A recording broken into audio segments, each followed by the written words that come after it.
새롭습니다.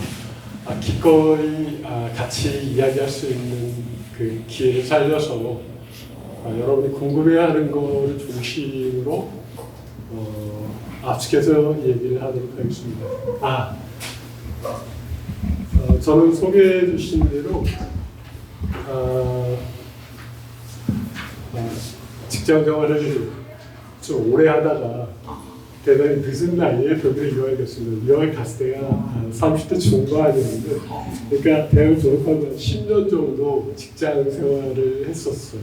마지막에는 그 너희들 LG 트윈타워에 있었는데, 그리고 10년쯤 유학을 하고 베를린에 있는 대사관에서 한 2년 반쯤 그 전문 연구관으로 일하면서 그 대학에서는 주로 이론적인 걸 공부를 했다면 대사관에서는 그러니까 이제 독일 사회의 어떤 실질적인 모습, 독일 정치의 어떤 구체적인 모습을 많이 볼 수 있었습니다. 연방 부처를 방문한다든가 전당대회 같은 데 가서 직접 볼 수 있었다든가 그런 일을 할 수가 있었죠. 그리고 제가 기부를 하게 된 게 국회의 그 보좌진으로 어떻게 기부를 하게 돼서 국회에서 일을 하면서 이제 처음 기부를 했고요. 그 후에 제가 기부를 해서 한 절반 정도는 국회에서 활동을 했습니다. 그 국회 전문위원으로 있으면서 한국의 그 현실 정치를 너무나 절절하게 경험할 수 있었고요.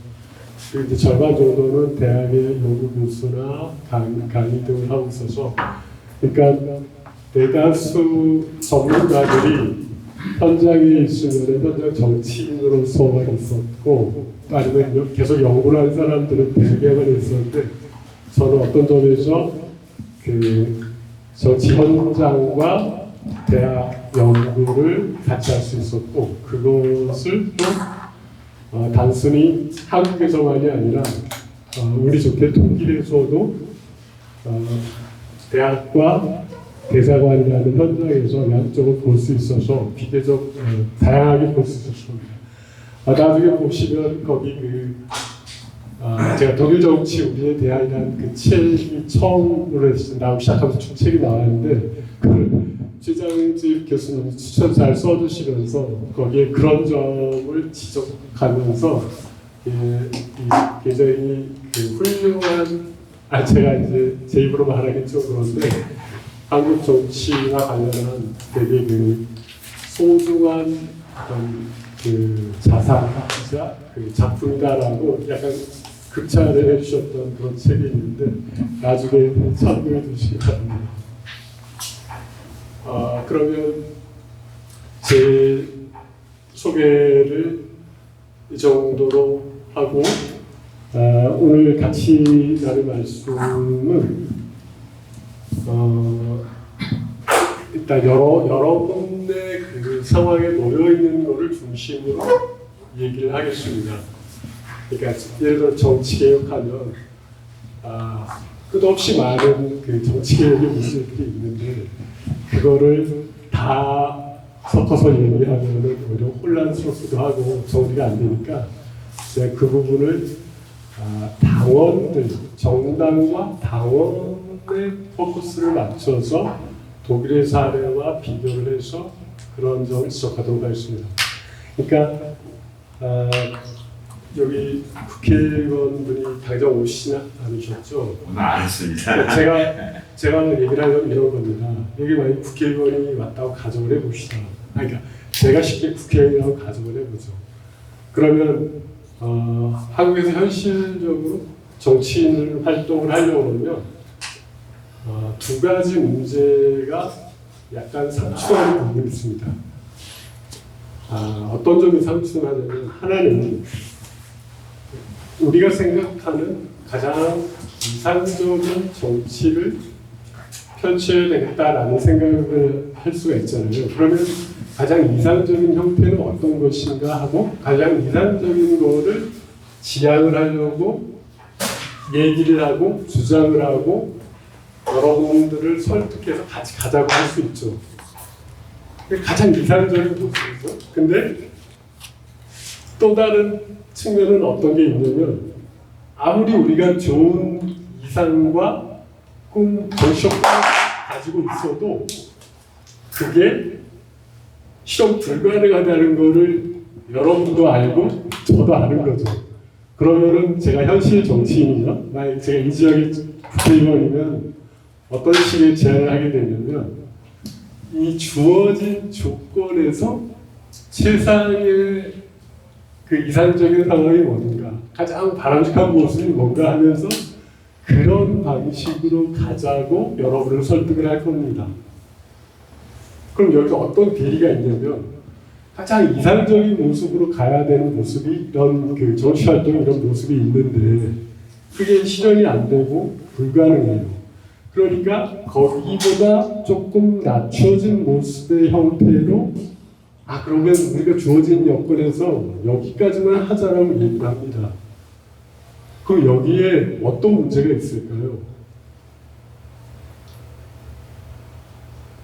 가장 이상적인 모습, 주어진 현실에서 최선을 번호 찾아오자는 모습. 이 두 개 사이의 괴리는 어떤 형태로 한국 정치에 또는 우리 정치에 그 모습을 드러낼까요?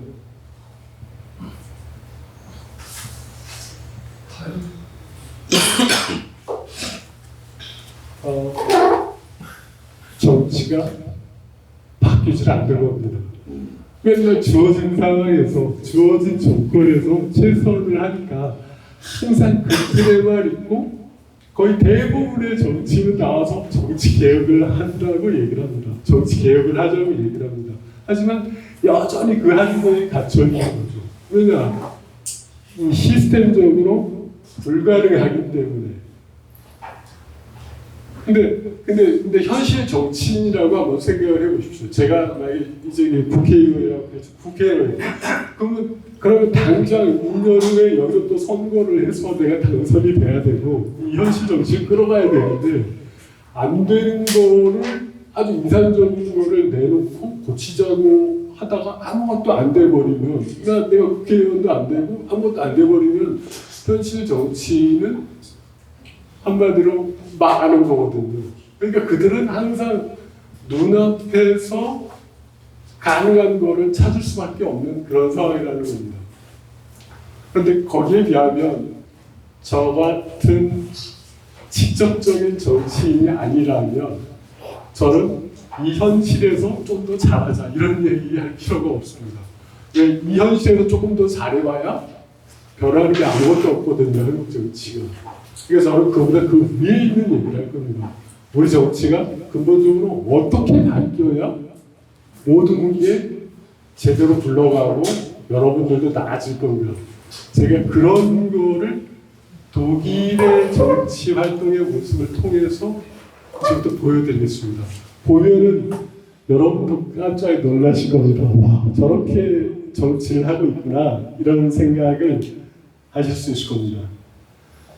자, 그러면 여러분들이 궁금해하시는 얘기를 사실 듣고 싶으니까 제가 준비한 얘기는 요점을 중심으로 좀 빨리 얘기를 하겠습니다.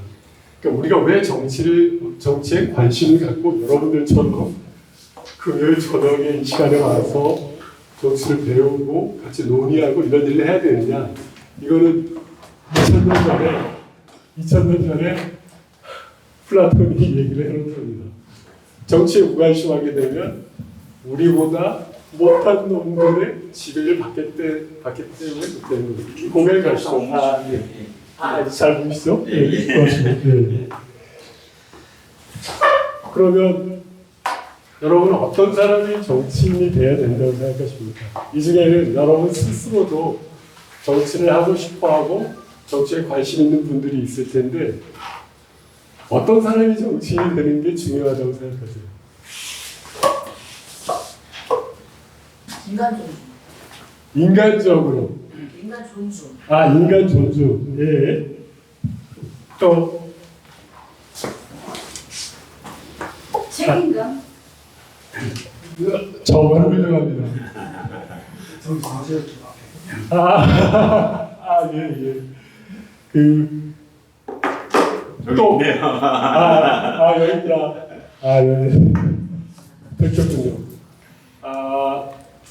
이 정치인의 자질 저 세 가지를 얘기한 사람은 독일의 유명한 그 사회학자이자 정치학자인 막스 베버가 정치인이라는 거면 중요한 게 뭐냐고 했을 때 첫 번째 덕목이 객관적 열정이라고 써서 좀 멋이 없는데 다른 말로 하면은 자기가 있는 지역이나 자기가 있는 사회에서 뭔가를 바꾸고자 하는 그런 열정이 있는 사람이 정치인을 해야 됩니다. 그러니까 어떤 사람이 이 후보로 나왔던 뭘로 나왔던 나왔는데 너 왜 정치로 나왔냐? 이신양명 한번 출세해 보려고 나왔다. 이런 사람들은 정말 정치인으로서 제일 쓸데없는 사람입니다. 우리 많은 국회의원들 중에 보면은 그 사람 왜 국회의원을 하는지 알 수 없는 사람들이 많아요. 왜냐? 아무런 꿈이나 열정이 없습니다. 그러니까 정치인은 가장 중요한 거는 제가 출마한 이유는 지금 이 부평강 시장에 어떠한 점이 문제이기 때문에 그 문제를 바꾸려고 여러분 앞에 승리된 겁니다. 그러니까 뭔가를 바꾸겠다는 열정, 열망이 없는 사람은 정치인이 되면 정말 곤란합니다.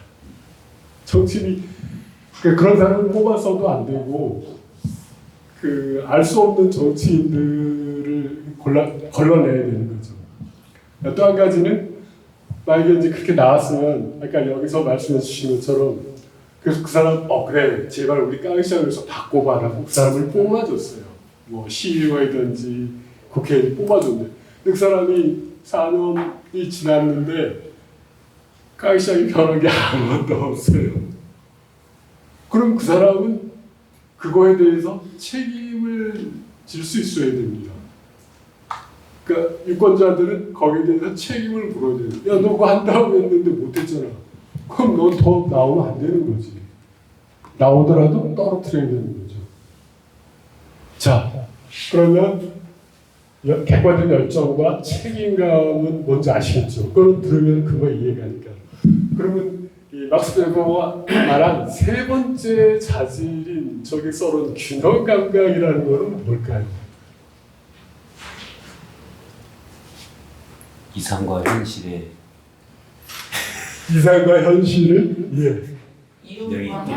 이론과 현장을 조정하는 또 찬성과 반대자들을 조정하는 것. 정말 정확한 지적입니다. 그 찬성과 반대를 조정한다는 게 좀 더 구체적으로 설명하면 어떤 상황일까요?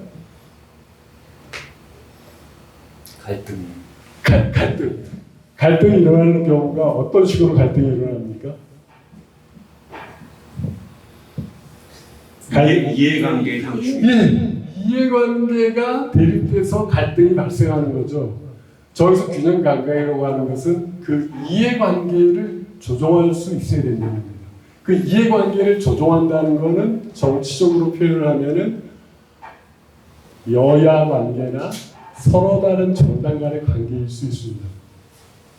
그러니까 우리가 바람직한 정치인을 얘기할 때 저 사람은 심지가 고다, 선이 뚜렷다. 그래서 저 사람을 뽑으면 돼라고 해서 그런 사람이 뽑히면 별로 도움이 안 되는 이유가 뭘까요? 그런 사람 자기 주장이 강하고 대화가 타입이 잘 안 되니까. 맞습니다. 그 사람은 자기 주장만 하다가 4년 지나고 그냥 끝나고 가는 겁니다. 그런 사람이 우리에게 도움이 될 것 같지만 사실은 그렇게 균형 감각이 부족한 사람은 정치인으로서 그렇게 썩 적합한 타입이 아닙니다. 자기가 옳다라고 주장하는 것에만 매달리는 사람은 훌륭한 정치인의 자질이 아닙니다. 방금 말한 그런 일을 하는데 적합한 사람은 누굴까요? 자기의 신념이 강하고 자기가 지향하는 바가 뚜렷하고 그것이 옳다고 믿고 그거를 주장하고 선포하는 그런 데 적합한 직업은 네? 판사요. 법률가? 예. 아, 선동자겠지. 선동가. 예. 자기가 옳다고 주장하고 자기가 옳은 것만 얘기하고 끝내도 상관이 없는 사람은 대학 교수. 교수 맞습니다. 교수, 교사, 목사, 종교인 이런 사람들은 옳은 얘기를 하면 자기의 일이 어느 정도 끝납니다. 아, 인간은 선해야 되고, 아, 사회는 이렇게 좋아야 되고, 이렇게 바람직해야 된다라고 말하는 건 거기서 끝나요. 근데 정치인은 그 사람과는 조금 달라야 됩니다. 예를 들어 제가 이 깡시장을 뭔가 바꿔보겠다고 여러분 앞에 출마를 했어요. 그래서 여러분 만약에 전부 다 세입자라고 가정을 해봅시다. 이 깡시장에 여러분의 이해관계를 제가 대변해서 깡시장을 바꾸겠습니다라고 했어요. 그러면 반드시 어느 누군가는 이 깡시장의 주인들을 대변해서 나와서 당선된 사람이 있을 겁니다. 아, 다른 데서 그랬죠. 여러분이 깡시장의 주인이지 않습니까? 여러분을 대변해서 제가 여러분의 일을 지켜드리겠다고 나왔겠죠. 그러면 그 의원과 제가 딱 만나면 어떻게 될까요? 그 사람은 깡시장의 주인들을 대변할 거고 저는 깡시장의 임대 상인을 보호할 겁니다. 그럼 둘 부딪히겠죠. 그러면 저나 저 사람이나 다 이 교수 출신으로서 또는 목사 출신으로서 자, 야, 이게 옳은 거야 라고 막 이렇게 한다면 깡시장은 바뀌는 게 아무것도 없습니다. 그냥 현상 그대로 유지되는 거죠. 그럼 굳이 우리가 우리의 대표자를 뽑아서 정치인을 뽑아서 할 이유가 전혀 없는 겁니다. 그래서 정말 우리에게 필요한 정치인이 되려면 그 사인적 감각을 가지고 양쪽의 이해관계를 서로 재면서 그 가운데에서 필요한 일을 성취해내는 게 정치인이 반드시 가져야 될 덕목입니다. 목소리가 크다고 바람직한 정치인이 아닙니다. 그래서 우리의 일상이 변한 게 아무것도 없는데 그럼 자기 카타르시스죠. 자기 목소리만 키우고 이렇게 훌륭하죠. 그 훌륭해서 어쩔 건데 우리는 아무것도 변한 게 없는데. 그래서 막스 베버가 말하기를 오로지 정치인이라는 사람은 심지어 누구하고도 가서 협상을 해서 결과를 갖고 와야 된다라고 얘기했습니다. 여기서 누구는 누굴까요? 반대자. 생각이 다른 사람. 반대자는 너무나 당연한 거죠. 예. 그래서 베버가 얘기한 적과의 동침 다 그런 거죠. 예. 베버가 예를 든 것 중에 약간 그 사람이지만 정치인이라는 사람은 악마한테 가서도 협상과 타협을 통해서 뭔가를 갖고 와야 된다라는 그런 얘기를 했습니다. 여러분 한번 생각해 보시기 바랍니다. 정치인이 우리 주변의 정치인이 그렇게 하고 있는가 이제 그게 중요한 거죠. 독일은 파타이슈타트라고 할 정도로 정당 국가라고 할 정도로 또는 파타이엔 데모크라티라고 할 정도로 정당 민주화대로 이 정당 활동이 독일 정치의 거의 중심에 들어와 있습니다. 모든 정치 활동은 정당을 통해서 이루어집니다. 근데 우리는 어떻죠? 우리는 여러분은 얘기했지만 정당 활동이 거의 없습니다. 아무것도 없어요. 정치는 어디에서 이루어지느냐? 중앙당의 당대표와 지도부, 국회의원 그리고 그 보좌관 그 정도 남짓돼서 모든 의사결정이 이루어지고 논의되고 끝이 납니다. 정당의 당원은 언제 쓰느냐? 선거 앞두고 들러리 세울 때 씁니다. 와서 여기서 활동해야 되니까 당원들 연락해서 나오라고 그러잖아요. 그러면 나와서 뒤에서 들러리 쓰는 겁니다. 여러분의 의견이 반영이 돼서 뭔가 시행이 되고 뭐 그런 경험이 혹시 있으신가요? 물론 여기 계신 분들, 이 당원분들은 얼마나 열심히 그 정치 활동에 참여를 했고 하는 건지 제가 정확하게 모르지만 대부분의 경우는 그렇습니다. 그러니까 당원하라고 하면 안 합니다. 요즘 젊은이들 굉장히 똑똑하고 그런 젊은이들이 결합해서 활동을 하면 좋은데 걔들이 딱 보면 하는 게 아무것도 없거든요. 여러분은 어떤지 모르겠지만 당비를 내라고 하는데 아니 내가 아무것도 할 것도 없고 나한테 주어진 것도 없는데 매달 돈은 내고 뭐하러 내가 여기에 나중에 선거 때 들러서 이런 일을 하지 이렇게 된다는 거죠. 그러면서 당원 수가 뭐 200만 명 막 이렇게 얘기합니다. 그게 200만, 지금 이게 200만 명입니까? 전부 허수의 허수만 있어서 서로 명단만 갖고 있는 거죠. 그리고 거기다가 문자 뿌리는 데만 쓰는 거죠. 실제적으로 뭔가 작동하는 건 아무튼. 근데 독일에서는 그렇지 않다는 겁니다. 어떻게 그렇지 않은지 제가 보여드릴게요. 그러니까 그 정당의 역할 과제는 여러분들이 이제 집에 돌아가시거나 사회 활동을 하거나 할 때 보면 주변에 사람들이 있을 거 아니에요. 그러면 하나의 어떤 그 여론 형성을 하는 주체가 되는 거고 그 사람들한테 얘기도 듣고 또 여러분의 얘기도 하면서 어떤 우리 사회의 여론을 만들어내는 겁니다. 그게 국가가 나아갈 방향이 될 수가 있고 그렇게 되는 거죠. 근데 그런 활동이 거의 없지 않습니까? 우리는 그런 역할을 거의 안 하죠. 그리고 정당의 역할 중에 이렇게 사회 여론을 구성하는 게 중요하고 또 하나 정말 결정적으로 중요한 것 중에 하나는 자신의 대표자를 내세워서 정치인을 만드는 겁니다. 쉽게 얘기해서 후보를 선출할 권한을 갖는 겁니다. 여러분도 이 지역의 국회의원의 또는 시의원의 구의원의 그 후보를 결정합니까? 우리 저 정당의 규정에는 다 그렇게 돼 있어요. 4양식 그 공천을 한다는 다 권리는 당원에게 있다고 당원들이 그걸 결정한다고 돼 있거든요. 여러분 진짜 그렇게 하시나요? 경선할 때 조금. 그렇죠. 경선할 때 어느 쪽을 할 건지에서 약간의 플러스 알파가 있는 거죠.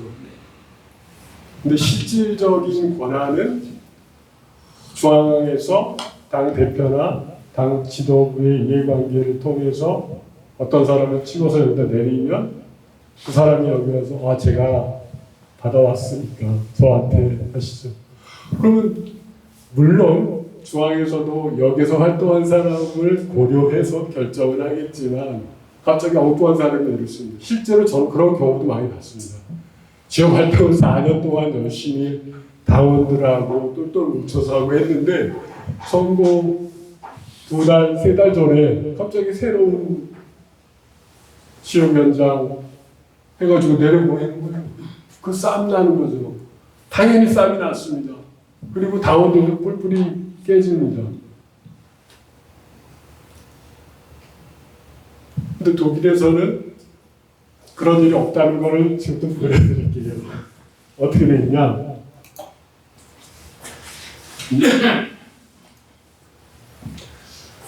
독일에서 제일 오래된 정당이 사회민주당이라는 3인당입니다. 소위 SPD라고 하는 거죠. 여러분도 한 번 정도는 들어보셨을 거고요. 그러니까 독일에 큰 정당이 2개가 있는데 하나는 3인당이고 하나는 기민당입니다. 기민당은 기독교 민주당의 그러니까 기독교 민주당은 중도 우파 정도고 3인당은 중도 좌파 정도입니다. 그러니까 우리식으로 하면 그 거대 정당, 우리도 거대 양당 그렇게 그림 그리시죠. 그런 정도의 수준인데 우리가 몇백만을 자라는 당원과 달리 독일의 3인당이나 기민당은 당원 수가 약 50만 명 정도 됩니다. 지금은 최근에는 당원 수가 조금 줄었어요. 그러니까 독일의 당원 수도 보면 이렇게 매번 약간의 변화와 기복이 있습니다. 근데 이제 평균적으로 한 50만 이렇게 보면 된다는 그런 얘기죠. 그럼 이 50만의 당원이 있지 않습니까? 그러면 독일은 쉽게 얘기해서 이 부평강 시장 사무소와 같은 이렇게 당원들이 모이고 같이 얘기하고 활동할 수 있는 공간이 여기 있는 대로 약 12,500개가 있는 겁니다. 전 국내에. 엄청 많네요. 하고 그러니까 거의 자기가 집에서 문 열고 나가면 그 근처 어딘가는 정당의 사무소가 있다는 거죠. 그러니까 자기가 시민이 누구나 손쉽게 정치권에 가서 자기 얘기를 할 수도 있고 교류를 할 수도 있고 가서 활동을 할 수 있는 겁니다. 우리나라에는 이런 곳이 몇 군데나 있을까요? 거의 없다고 봐야죠. 있긴 있어요. 아니 뭐 있긴 있지. 아까 있던 그 지역 사무소. 정확하게 있긴 있죠. 지금 우리나라 지역구가 253개인데 한 개씩만 있는 거. 253개라고 보면 되겠죠. 그 하위 조직으로 정당 사무실이 있거나 하는 거는 제가 본 적이 없는 것 같아요. 유일한 사무소. 네, 그런 게 전혀 없는 거죠. 그러니까 이 보면 이 50만의 당원들이 약 10,000개가 넘는 그 사무소에 가서 활동을 하는 겁니다. 그러다가 거기에서 이렇게 모여서 활동을 할 거 아니에요. 그럼 이 중에서 어떤 분이 활동을 잘하고 똑똑하고 이렇게 드러날 거 아닙니까? 야, 너 그럼 똑똑한데 우리를 대표해서 이 상위 기구에 가서 활동을 해줘라고 얘기를 합니다. 그러니까 당원들 뽑으면 이제 350개 정도의 그 상위 단위의 그 정당 사무소에 가서 활동을 하는 거죠. 독일은 정확하게 지역구가 299개가 있는데 그러니까 그거보다는 조금 많지만 그럴 때는 지역구당 뭐 2개가 된 그런 기구가 있을 수도 있겠죠. 그리고 이 350개 여기에서 또 활동을 잘하고 능력이 보이고 뛰어나면 야 너는 우리를 대표해서 그 상위 단위 그러니까 여기 20개 이거는 뭐냐면 우리식으로 하면 광역 단위입니다. 그러니까 독일에는 16개 주가 있는데 딱 16개가 아닌 이유는 역사적 전통 뭐 이런 것 때문에 지역에마다 그런 단위가 더 있는 곳이 있거든요. 그런 곳이 몇 군데 있어서 쓰는 거죠. 그리고 여기에서 이 광역 단위에서 잘하고 똑똑하고 그러면은 이제 연방 단위, 최소는 중앙으로 가는 겁니다. 그러니까 여기서 우리하고 결정적으로 차이가 있는 게 뭐냐면 이 정당의 조직 구성이 여기 보이고 화살표들이 보이시죠? 전부 아래에서 위로 밀어 올립니다. 아, 이 사람이 똑똑하네? 올려. 또 올려. 근데 우리는 정당 조직이 어떻게 되냐면 맨 당 대표만 갖고 싸운 다음에 전부 이게 밑으로 하죠. 그러니까 여기 밑에 있는 사람은 뭐다? 난 어차피 들러리인데 뭘 내가 열심히 관심도 없고 별 신경도 안 씁니다. 근데 독일에서는 자기가 정치를 하겠다는 생각이 있거나 정치의 꿈이 있으면 제일 먼저 어디를 간다? 바로 이 10,000개가 되는 정당 사무소에 가는 겁니다. 여러분 나중에 독일을 여행하다 보시면 별일이 아닌데 지나가는데 정당 사무실이 있고 거기에 이렇게 우리식으로 하는 저렇게 포스터 같은 게 붙어 있습니다. 우리는 뭐 일요일 몇 시에 모여서 한다. 지나는 사람 아무나 들어와서 참여하면 되고 그런 사람들 선택해서 당원이 되기도 하고 당원들끼리 모여서 계속해서 논의를 하는 거죠. 야, 우리가 뭐를 이번에는 어떤 그 문제가 있으니까 어떻게 해보자. 그걸 당원이 자발적으로 그런 일을 의견을 내고 만들어내서 하는 겁니다. 그러면서 그 의견이 계속해서 자기 대표자를 밀어 올려서 타고 올라가는 거죠. 그렇게 해서 저쪽에 가서 하는 거죠. 그러니까 당 대표는 그런 것들을 감안해서 우리 당의 방향이 당원들의 의사가 이렇구나. 그걸 가지고 정하는 거예요.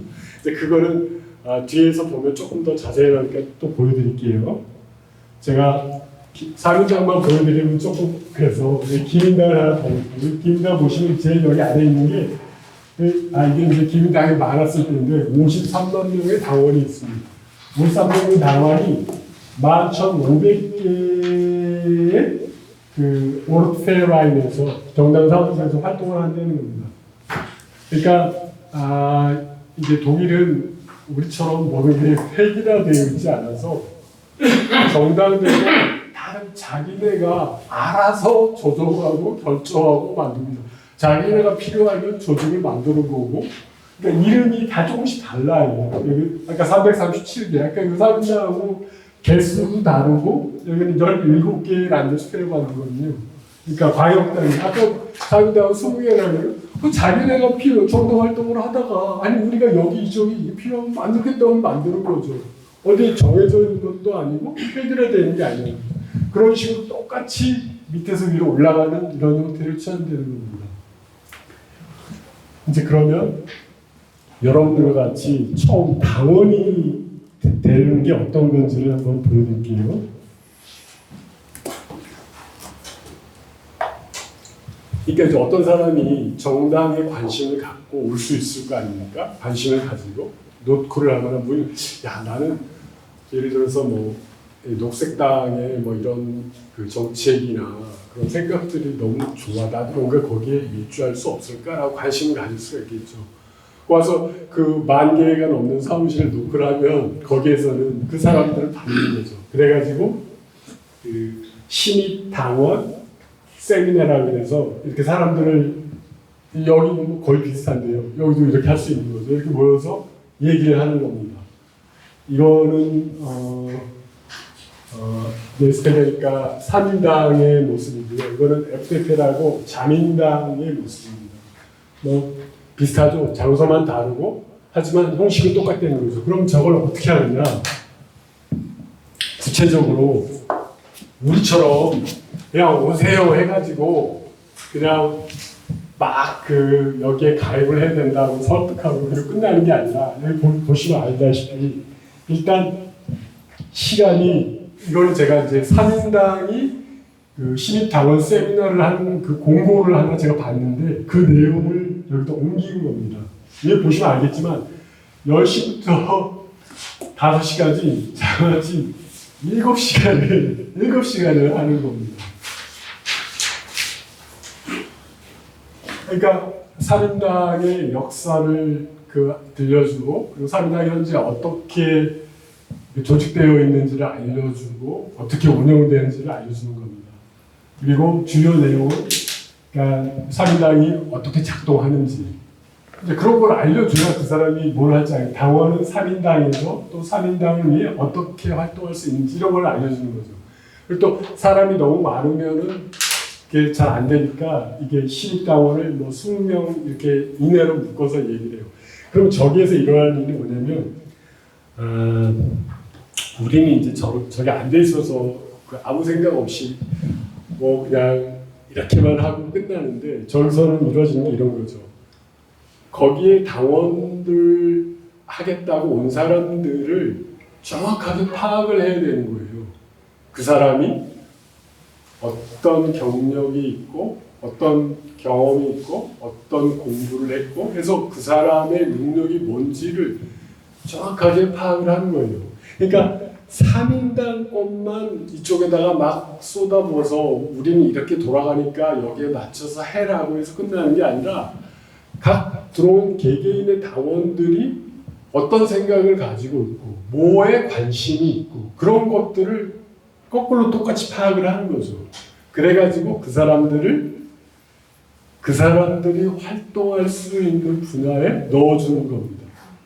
그 활동할 수 있는 분야라는 건 어떤 거냐면 여기 보시면 아르바이트 게만샤프트라는 건데 예를 들어서 유소스 같은 경우는 당의 청년 조직입니다. 청년 조직에 넣어주든지 아르바이트 네이머프라게는 뭐냐면 노동자 모임이라는 뜻입니다. 그러니까 노동자인 경우에는 이런 데서 활동이 또 여기 프라우겐 여성에는 또 여성이 들어가는 거고요. 에스페데 60 플러스는 노인들 시니어 그룹 나이 든 사람은 이 그룹에 넣어주는 거죠. 여기 게젠탈에서는 의료 여기는 빌드원 교육 여기는 법조인, 여기는 자영업자 이런 식으로 그 정당에는 독일의 정당은 크게 두 가지 갈래로 조직이 되어 있습니다. 하나는 지역을 중심으로 해서 아까 보여드렸던 그 지역 중심으로 쫙 정당이 조직이 되어 있고 그와 병렬해서 이렇게 사안별로 위원회별로 또 이렇게 조직이 되어 있는 겁니다.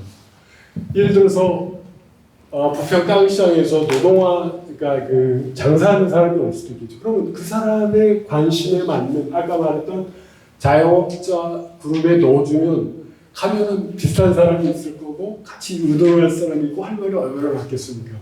근데 만약에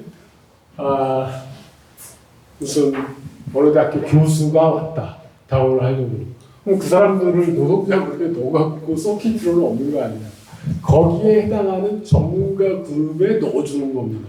그럼 거기에서 활동하게 네, 경제학과 교수가 왔다. 그럼 경제위원회에 넣어주는 거죠. 그러면은 그 당의 경제 정책을 논의하는 일을 거기서 하게 됩니다. 그리고 그 사람이 나이도 많고 경력도 많다. 그러면 경제위원회 위원장을 그냥 시켜주는 겁니다. 그 당에 기여할 수 있는 기회를 줘야죠. 그래야지 당원들이 와서 내가 여기에서 활동할 여지가 있구나, 뭔가 뭘 할 수 있겠구나라고 해서 적극적으로 참여하고 나올 거 아니에요. 그런 과정에서 능력이 있고 잘하는 사람에게는 기회를 주는 겁니다. 야, 너 너무 똑똑해. 이번 선거에 너가 우리 이걸 대표하는 후보가 돼서 나가봐. 그 당원들이 밀어줘서 그 사람이 후보가 되고 정치인이 되는 거죠.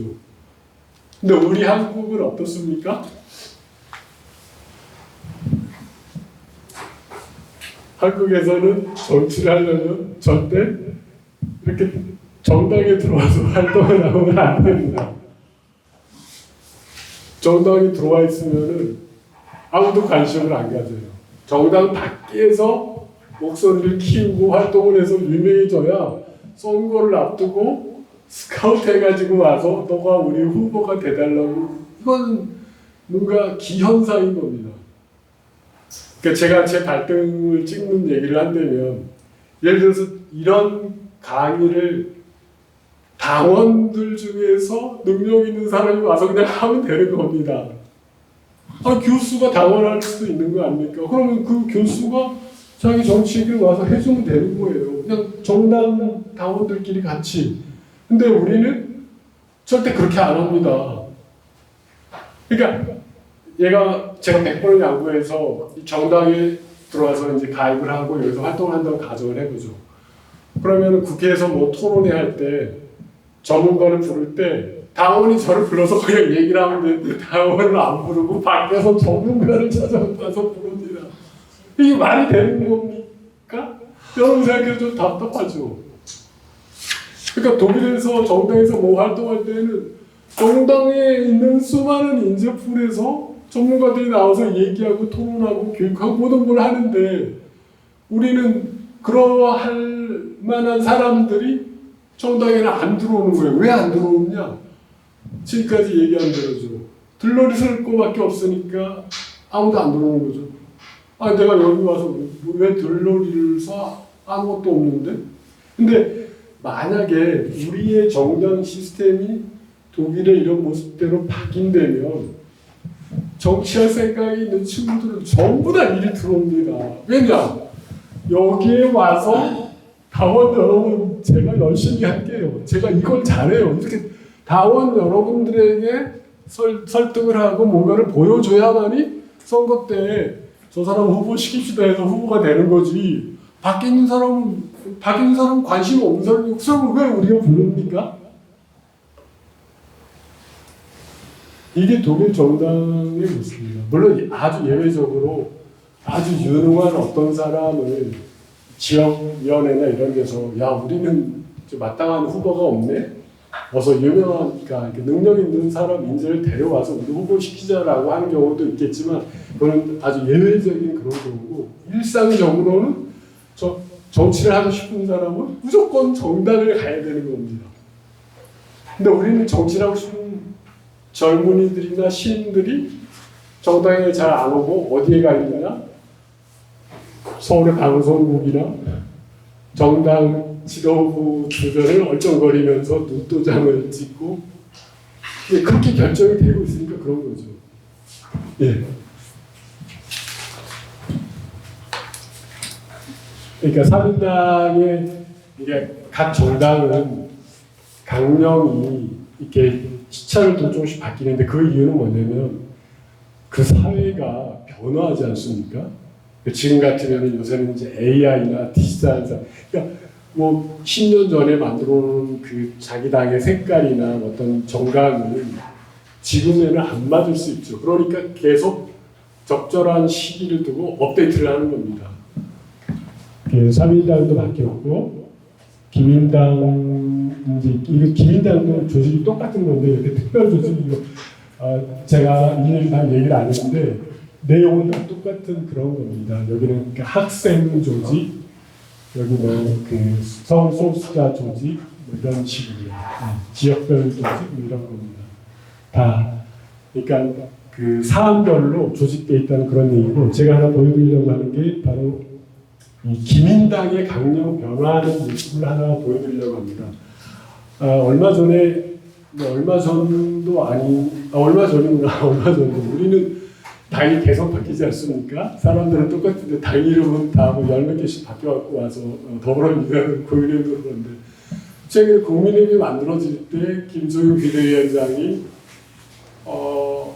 새로운 당이라고 하면서 강령을 만들었는데 그 강령을 제가 그 뉴스를 보다가 이렇게 웃으면서 이걸 떠올렸는데 일주일 만인가 새로운 강령을 만들어갖고 딱 발표하고 국민의힘 강령입니다.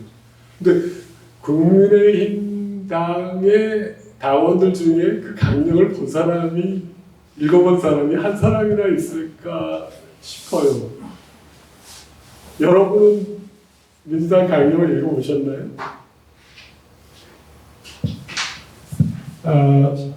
여기 이제 기민당이 최근에 2019년에서 2020년 사이에 당명을 개정을 했는데 그 만드는 과정을 제가 이 프로세스를 한번 보여드릴게요.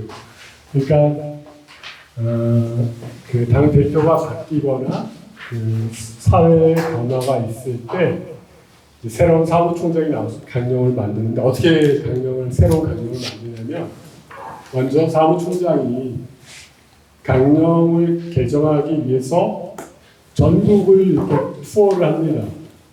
그 전국을 투어한다는 것은 아까 말했다시피 12,000개의 장소를 다 갈 수는 없는 거 아닙니까 물리적으로. 그러니까 지역을 이렇게 구분한 다음에 특별히 어떤 지역에 간다 이렇게 공지를 쭉 해요. 그러면 쭉 나눠진 조직에서 그러면 관심 있는 당원들은 그 날짜에 그 시간에 그 자리에 참석하면 되는 겁니다. 그래가지고 한 뭐 100군데 이렇게 도는 거죠. 돌면서 그러면 사무총장이 당원들하고 직접적으로 소통을 하면서 그 변화된 사회상에 대한 필요한 강령이 뭔지 이 얘기를 듣습니다. 그럼 당원들이 그걸 뭘 전문적으로 생각해서 얘기를 하겠어요? 자기 얘기를 할 거 아닙니까? 야, 우리 주변에는 요즘 이런 게 문제니까 우리 당도 뭐 이런 게 필요하지 않아? 이런 식으로 얘기를 하겠죠.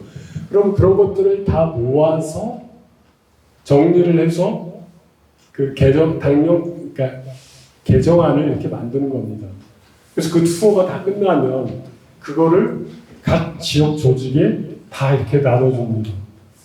그러면은 여러분 같으면 생각해보세요. 내가 가서 얘기도 하고 했는데 그 내용이 들어간다 궁금해서라도 열심히 그 개정안을 볼 거 아니에요. 그러니까 온 당원들이 관심을 가지고 거기에 참여를 하는 겁니다. 그리고 거기에서 합의가 이끌어져서 최종적으로 개정안이 만들어지는 거죠. 그러면서 다시 얘기를 할 거 아니에요. 내가 말한 거 빠졌네. 이거 왜 빠졌냐라고 따질 거 아니에요. 그러면 거기에서 정당한 사안이면은 사무총장이 그거를 설명을 해야 될 거 아니에요. 그건 이러이러한 이유 때문에 우리 강령을 넣기를 곤란하다 된다. 그거를 합쳐서 이렇게 더 좋은 강령을 넣었다는 설득을 할 거 아니에요. 그렇게 해서 한번 다 조정이 되고 그 조직 밑에 조직에서 쭉 그 의견을 다시 취합을 해서 그걸 가지고 다시 한번 정리를 합니다. 그렇게 정리된 내용이 최종적으로 그 전당대회 때 최종적으로 대표자들이 모여서 그거를 수용함으로써 새로운 강령이 탄생하는 거죠. 그러니까 이렇게 강령을 개정하는 데 시간이 1년씩 이렇게 걸려서 한다는 겁니다. 근데 그럼 우리는 일주일에는 안 들어왔다는데 아무도 모르는 강령 개정은 아무도 관심 없는 거죠. 몇 사람이 모여서 야 요즘 유행하는 게 뭐냐, 좋은 말이 뭐지? 써는 게 그게 국민의 강령 아니겠습니까? 국민 당원들의 의지나 의사는 아무 상관이 없이. 아시죠? 네. 그러니까 동해주 정당은 지금 아까 설명해드린 대로 이렇게 40만 이 당원수가 좀 줄었죠, 거대 정당이. 그리고 독일은 이 두 개의 정당만 있는 게 아니라 이렇게 4-5개의 정당이 더 있습니다. 그래서 독일은 5당 6당 체제. 최근에 그 AfD라는 구구정당이 들어와서 6당이 전국 단위에서 활동을 하고 있습니다. 그러면 왜 독일은 저렇게 다당제가 됐을까요? 우리는 당이 2개밖에 없는데. 혹시 그 이유에 대해서 생각해 보셨나요?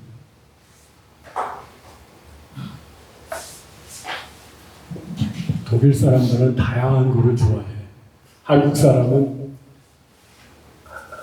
이렇게 아싸리 하잖아. 뭐 아니면 뭐 둘 중에 하나. 그것 때문일까요?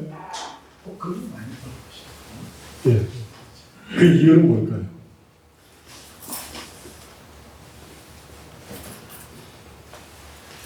양당에서 해결할 수 없는 많은 문제점들이 드러나는 것을 빠른 날에 보완해 주지 않겠습니까? 예. 한국도 양당이 해결 못하는 문제가 쌓여 있는데 왜 다른 정당이 못 나오는 거죠? 그렇게 생각한다면 한국 벌써 제3당, 4당, 5당이 훨씬 더 많이 나왔어야 되는데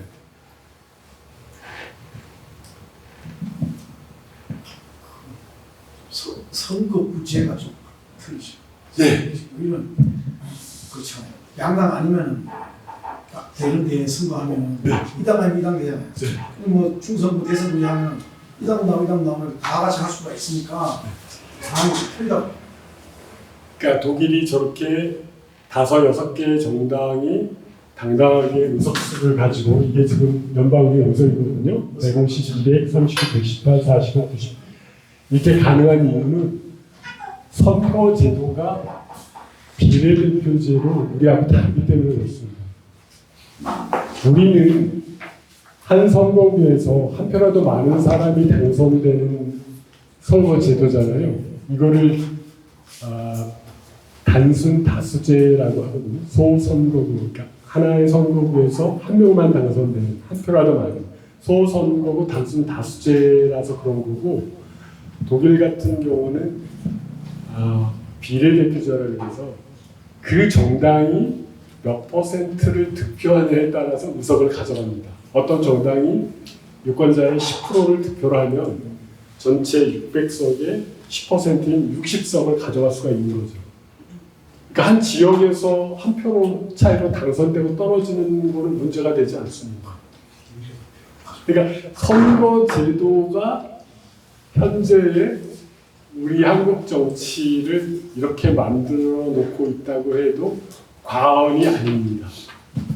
그 선거제도 얘기는 제가 지금 얘기를 하기에는 너무 나중에 기회가 되면 1시간 정도 선거제도가 뭔지를 제가 정확하게 기회가 되면 알려드리겠습니다. 이제 다음에 보면 제가 이번 그 7월에 독일에 그 연구 조사할 기회가 있어서 한 달간 독일의 마인츠라는 도시에 갔었습니다. 중간에 그 라인란드 8주 주 16개 주 가운데 하나인데 마인츠라는 곳을 갔었는데 이날은 토요일이었어요. 토요일이라 이제 다른 일정이 없고 그냥 마주 시내에 우연히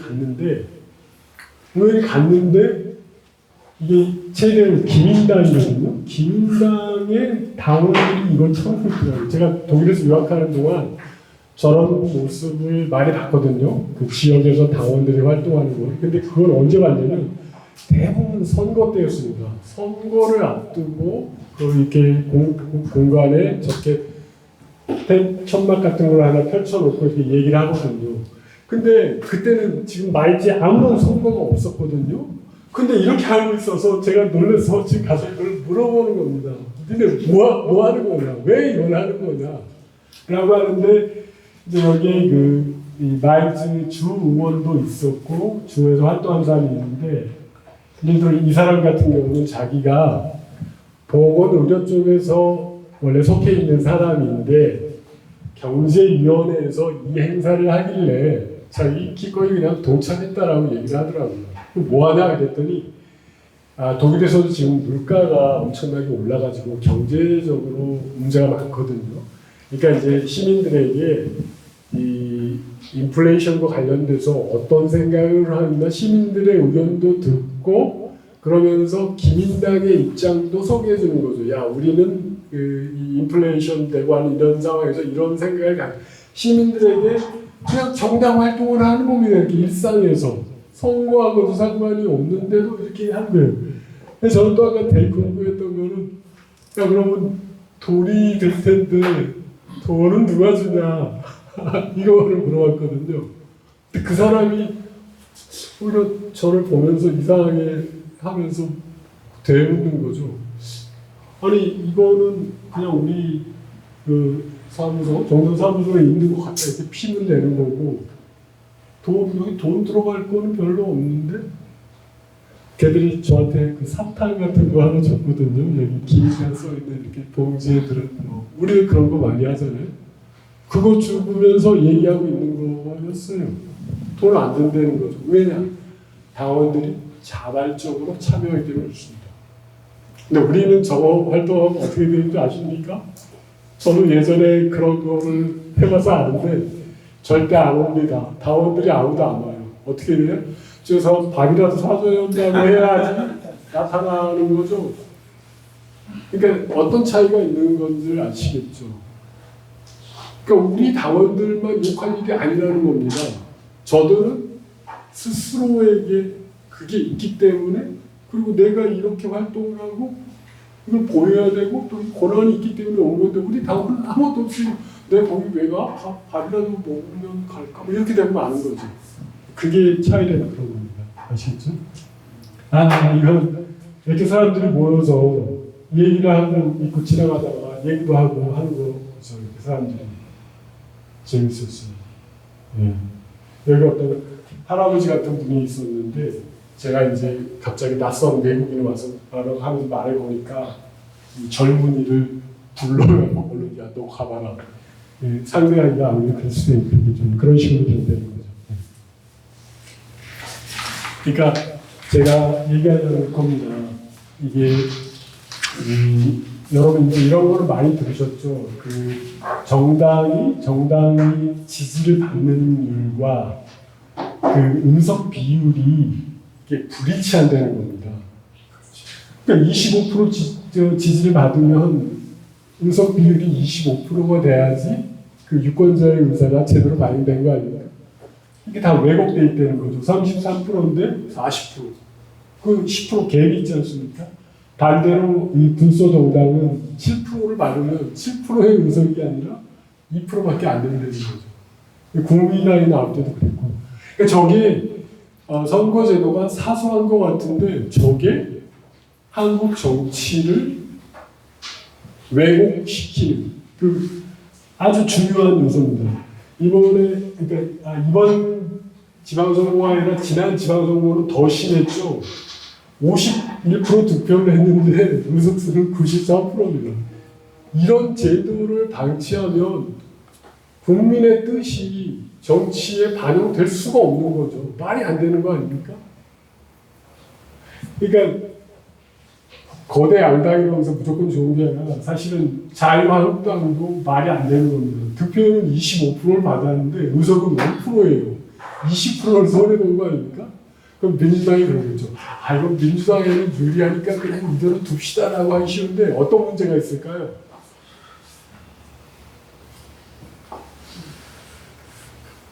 지금 이 경우에는 민주당 바람이 불었던 때죠. 그러니까 소수표로서 94%인데 저 바람이 역전되면 이게 똑같은 그래프인데 당만 바뀌게 됩니다.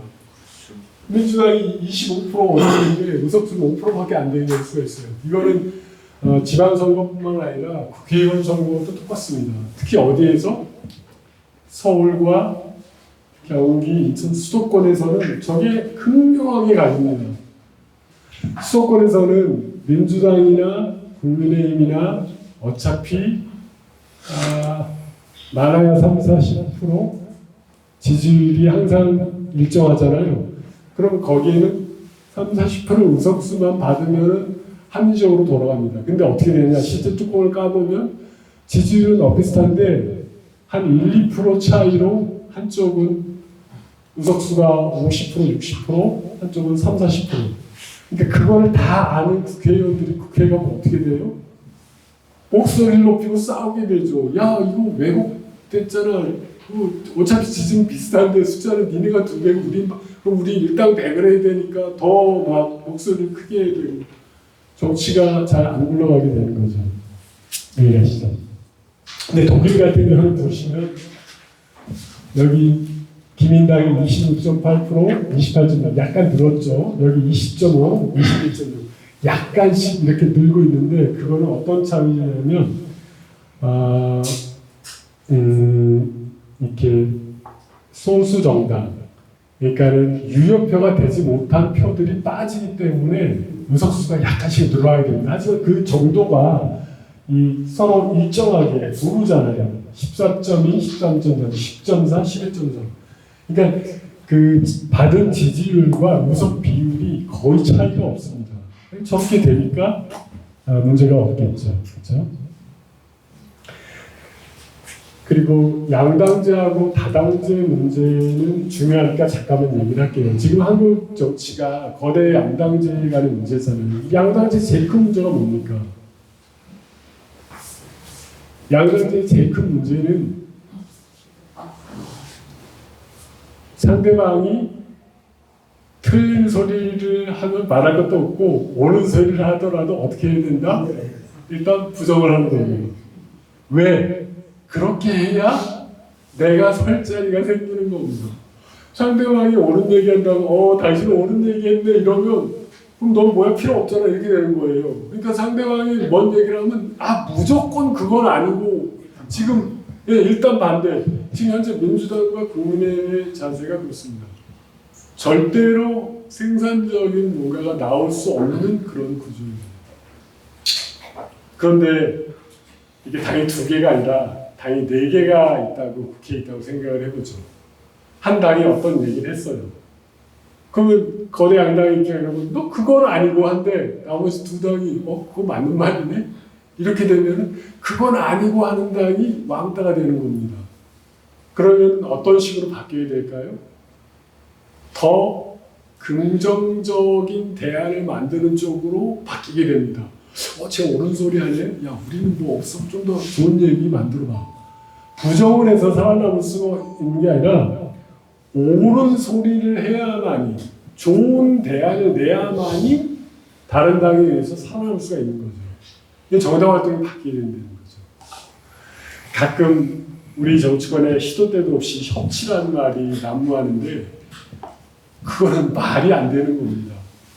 경쟁하는 거대 양당이 둘이 있는데 서로 협치를 해? 그러면 일당 독재로 그냥 하나로 합치지. 왜? 아니 경쟁하는 정당끼리 어떻게 협치를 합니까? 협치란 말은 크게 잘못 쓰이고 있는 말 중에 하나입니다. 협치란 말을 언제 써야 되냐면 예를 들어서 이렇게 ABC당 4개 당이 있는데 한 당이 국회에서 과반을 확보할 수가 없습니다. 국회에서 과반을 확보할 수가 없으면 법을 만들 수가 없어요. 그럼 할 수 있는 게 별로 없겠죠.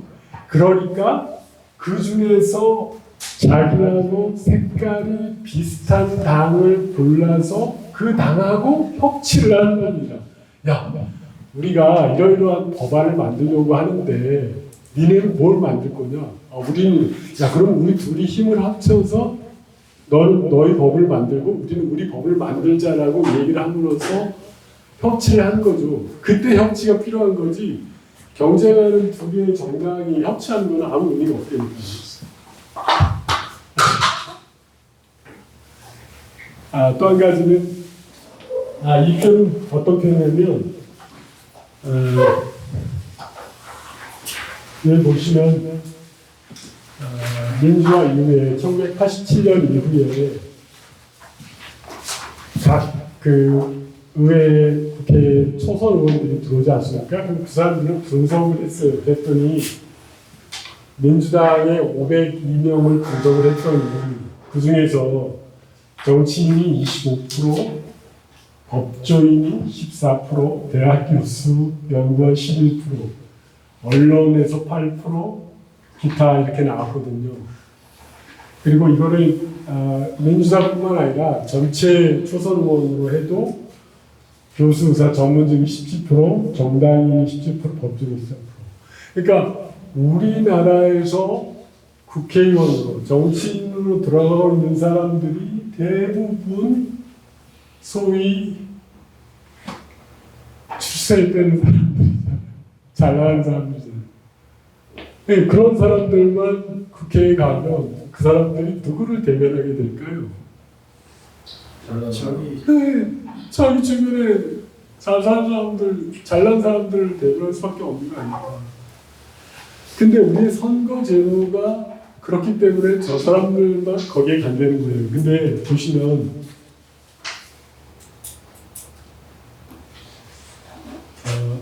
독일 사례를 보여드리려고 여기 이것만 쭉 하면 되니까 여기 보시면 이게 각 직업군이에요. 각 직업군이에요. 국회의원이 되는 직업군이에요. 여기 보시면 제일 많은 데가 여기 1342명이 나오는데 예를 들어 이제 후보로 나오는 그런 거죠. 기업인들 많이 나오고 여기 보면 여기 법률, 법조, 행정가예요. 여기는 의사, 꼭 의사만 아니라 의료 관계 그런 쪽이고요.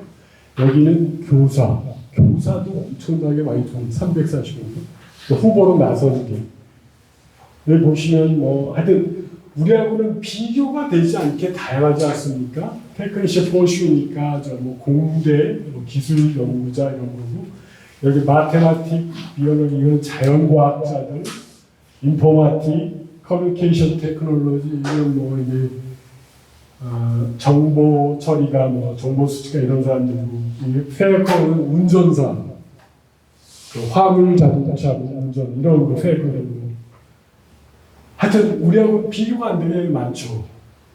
제일 스탠리시는 자영업자들도 있고요. 에너지 관련해서 있고요. 여기 학생도 이렇게 많습니다. 학생이나 직업교육반사들 560명. 그죠?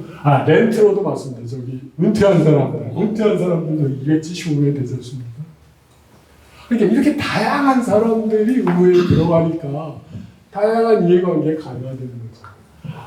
여기 한 가지, 여기 딱 한 명 있는데, 이게 혹시 뭔지 아십니까? 자, 물론 모르시겠죠. 라이닝이라고 써 있는데, 한 명. 한번 상상력을 발동해보세요. 도대체 어떤 사람이 들었을까? 한 명으로. 들어왔다는 얘기가 아니라 후보가 됐다는 건데. 외국인? 기와? 라이닝은 청소입니다. 청소, 위험.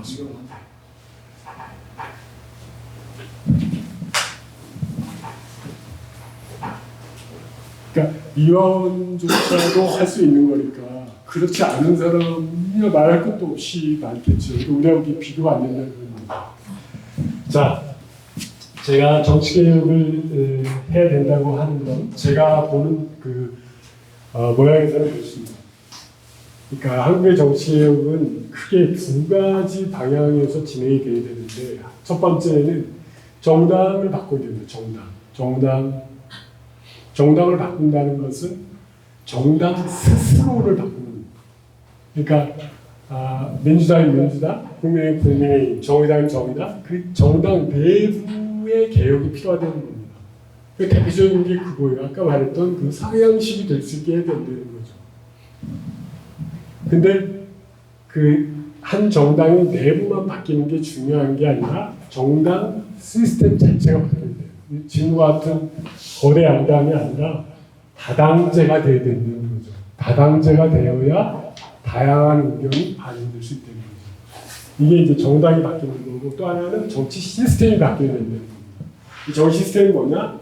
하나는 이 얘기는 하기 기니까 그냥 제가 소개만 하고 넘어갈게요.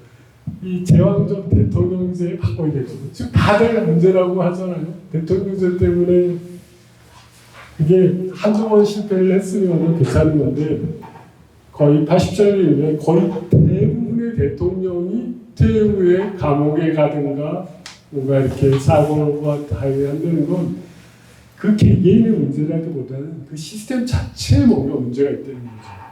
그래서 우리 선진국이 되기 위해서는 의회 중심제로 바뀌어야 됩니다. 그리고 또 한 가지는 뭐냐면 지방 자치를 지금과 같은 무늬만 지방 자치가 아니라 연방제에 준하는 수준으로 획기적으로 바꿔야 됩니다. 그러니까 이러한 것들이 어느 하나만 한다고 해서 바뀌는 게 아니라 그게 동시에 일어나야 된다는 거죠. 그리고 제가 한 가지 더 지적하자면 한국에는 정치인의 숫자가 너무 적습니다. 여러분 이 얘기하면 다 싫어하시죠. 정치인, 그 의원수 부지사 여러분 다 싫어하실 거예요. 그렇죠? 근데 그거는 함정이 있다는 걸 제가 보여드릴게요. 여기 보시면 한국에서는 대통령을 포함해서 기초의원까지 다 뽑아도 뽑을 수 있는 사람이 4,300명밖에 되지 않습니다. 그러니까 정치인이 너무나 희성한 거예요. 근데 독일 같은 경우는 비교를 할 수가 없는 숫자예요. 30만 명이 넘는 사람이 그 국민들 사이에서 뽑혀납니다. 그럼 이렇게 하면 100배가 큰 건데 우리 인구가 5천만이니까 100배를 키우면 5억 50. 독일의 인구가 50억입니까? 그러면은 인구 비례도 똑같은 거죠. 근데 독일의 인구는 우리보다 3천만 명 넘어요. 네, 2배도 많지 않습니다. 우리가 5천만이 거의 8,300밖에 안 되거든요. 근데 이렇게 많은 사람들을 뽑고 있는 겁니다. 그래야지 여러분 같은 분들이 이렇게 지역 정당의 지역에 와서 활동을 하면 바로바로 어딘가 출마할 여지가 생기는 겁니다. 그래야지 와서 활동을 할 거 아닙니까? 물론 이 사람들이 전부 다 월급을 받는 직업 정치인은 아닙니다. 그러니까 단위가 작아지면 얘를 어떤 식으로 운영을 하고 있냐면 한 달에 활동비 한 50만 원 주고 뭐 있어서 뭐서 회의하고 회의비로 5만 원, 10만 원, 교통비 뭐 몇만 원 이런 식으로 그러니까 돈이 그렇게 많이 드는 게 아니에요. 하지만 중요한 의사 결정을 할 때는 반드시 이런 국민의 대표자들이 모여서 의견을 묻고 의견을 개진할 수 있다는 거죠. 정치인이 늘리는 게 중요합니다, 여러분. 정치가 싫다고, 정치가 혐오스럽다고 정치인의 숫자를 줄이면 줄일수록 그들의 기득권은 커지고 우리하고 거리감은 늘어납니다. 그래서 여러분이 싫어하는 거는 뻔히 암에도 불구하고 제가 강력하게 주장하는 거는 숫자를 대폭 늘려야 됩니다. 돈 많이 들지 않게 방금 명예직으로 하면 되는 겁니다. 지금 기초의원 같은 경우 명예직으로 하면 됩니다. 원래 기초의원 할 때 다 명예직으로 한다고 그러고 자기네들 월급 만들었잖아요. 그 사람들이 1년 내내 출근해서 할 일이 뭐가 있습니까? 구의원들이 1년 내내 출근해서 회의할 때만 와서 그 구에 안건이 있나 그거 할 때 교통비 회의비 받고 가면 되는 거죠. 저는 그렇게 해도 할 사람도 많고 참여할 사람이 많다고 생각합니다. 특히 이 점이 중요한 이유가 뭐냐면 지금 처음으로 우리가 그 베이비붐 세대들이 은퇴하는 시기지 않습니까? 그 사람들은 좋은 교육을 받았고 또 좋은 직장을 가지고 활동을 했기 때문에 그 능력면이나 경제적으로 굉장히 안정된 사람입니다. 그러니까 그 사람들이 나와서 공공성을 띠는 이런 정치 활동을 해주면 너무나 좋은 겁니다. 그 사람들 다 어디가 있습니까? 집에 있거나 다 산에 가 있습니다. 그 사람들 나와서 우리 동네를 위해서, 우리 지역을 위해서 활동할 수 있게 해주면 됩니다. 그 사람들은 도둑이 아니에요. 이미 퇴직금도 많고 교육도 받았고 오늘 그걸 쓸 데가 없는 겁니다. 옛날 같으면 일찍 죽기라도 했지만 요즘은 몇십 년씩 더 살아야 되죠. 그 사람들에게 자원봉사할 수, 거의 자원봉사 수준이죠. 그 사람들은 명예도 받고 자원봉사도 하고 이 지역에 다 그 긍정적인 의미로 작동을 하는 거죠. 근데 정치인들이잖아 다들 저를 잡아먹으려고 난리를 치실 텐데 제가 대표적으로 한 가지만 예를 들게요. 여러분 국회의원 늘리는 거 찬성인가요? 반대인가요? 늘리는 거 찬성인데 저는 뭐 나중에 대화할 때 질문할 때 많은 것을 할 수 있는 자료가 있던데요. 찬성합니다. 그런데 우리 국민들이 반대하는 이유는 하는 것도 없고 맨날 싸움만 하는데 실질적으로 월급을 많이 받아가는 거죠. 자기들의 이익은 충분히 책임다는 거죠. 그렇기 때문에 돈을 적게 주고 제가 항상 주장하는 게 정치는 능력이다. 저 목하다 제가 주장하거든요. 전문가 수준의 그 가치를 갖고 해야 되지만 반드시 봉사정신이 뜻다되는 거예요. 입시 출신하려고 하면 안 된다는 거지. 그런데 우리나라를 보면은 다 뭐 앵커 출신, 무슨 기자 출신, 안 그런 방송인, 뭐 법률가, 대학 교수 이런 사람들 전문가들이잖아요. 그 사람들이 뭐 나오겠어? 한 가지 가지고 더 가지려고 나오는 거잖아요. 근데 제 생각에는 권한이 너무 많습니다. 권한이 너무 많으니까 권한을 줄이고 수를 늘려야 된다고 생각합니다. 월급을 줄이고 숫자 늘리면 되는 거예요. 월급보다는 권한이 더 중요하네. 예, 그런 너무 많잖아요. 우리가 국회의원 권한이 너무 많습니다. 권한을 줄이고 권한도 줄여야 되고 내년도 월급도 줄여야 돼. 내년도 우리나라 예산이 혹시 얼마인 줄 아십니까? 대략 한 650조. 네. 우리 예산이 650조입니다. 650조를 행정부가 사용을 합니다. 그걸 누가 감시하고 관리를 해야 되죠? 국회의원들이 국회가 해야죠. 국회 1년 예산이 얼마일까요? 우리가 650조니까 얼마 정도 띄어서 그걸 집에서 관리를 하라고 해도 괜찮을까요? 한 6천억은 써도 되죠. 6천억. 그 너무 짠 거 아니에요? 650조인데 650조에 10%면 얼마죠? 15조. 65조죠. 1%면 얼마죠? 6조 5천억이잖아요. 국회 예산이 얼마인 줄 아십니까?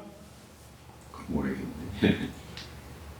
6조 5천억쯤 되지 1% 정도는 되지 않을까요? 설마 650조를 관리하는데 10%는 너무 많겠죠. 근데 1%는 되지 않을까요? 그때도 1.5는 왜냐면은 되죠. 월급 세비에다가 보좌관 뭐 비서관 다 하면은 꽤 1.5는 많이 되겠죠. 안될것 같은데 얼마. 국회 예산은 1조도 되지 않죠. 그렇죠. 650조를 쓰고 있는데 그거를 감시하기 위해서 우리는 1조도 쓰지 않고 있는 겁니다. 말이 됩니까? 국회의원 수 2배로 늘려도 1조, 2조도 안 됩니다. 제발 국회의원 늘린다는데 알레르기 반응을 일으키지 마시고요. 아, 국회의원은 늘리는 게 좋다. 아니 그러지 않아도 기득권과 온갖 특혜 그거 다 잊어버리세요. 그 사람들도 엄청나게 많이 견제받고 컨트롤받고 합니다. 까딱 돈 잘못 쓰면 바로 문제되고 바로 언론에 나오고. 근데 그거보다 더 중요한 거는 숫자를 늘려서 제대로 일을 하게 하는 게 중요한 겁니다.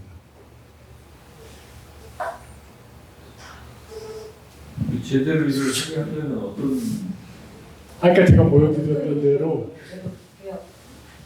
다단계가 바뀌어야 된다는 거예요. 거대 양당의 원들이 95% 들어가 있는 거 아닌가? 그 둘이 맨날 얘 말하면 아 그건 아니고 맨날 싸우다 끝나잖아요. 여러 개 그러니까 국회가 민의의 대변이 들어가 있다고 하지만 사실은 그거는 반만 맞고 반은 거짓말입니다. 국회에 무슨 민의의 대변이 들어가 있습니까? 거대 양당의 대변인들만 다 들어가 있는데 거대 양당을 제외한 대변인은 아무도 들어가지 않습니다. 근데 독일은 최소한 그런 정당이 6개는 들어가 있다니까요. 우리는 두 개밖에 없는. 우리도 다당제 아닙니까? 뭐 저기 시대 정신 하면서 이런 거 무슨 의미가 있겠어요? 정의당조차도 거의 의미가 없는데 국회는 두 개밖에 없는 겁니다. 교섭단체가 안 돼요, 그들은. 근데 독일은 교섭단체가 되는 몇십 명 이상의 의원을 가진 정당이 6개가 들어가서 활동하십니다. 저는 6개까지는 바르지 않습니다. 최소한 4개 정당이 국회에만 들어가도 우리의 국회 모습은 확 바뀌게 되어 있습니다. 그 열쇠를 누가 쥐고 있다? 어떤 게 열쇠다? 당무에는 유권자가 돼야 국회. 아니요, 유권자들은 우리 유권자들도 똑똑합니다. 유권자들도 최선을 다해서 선택을 해요.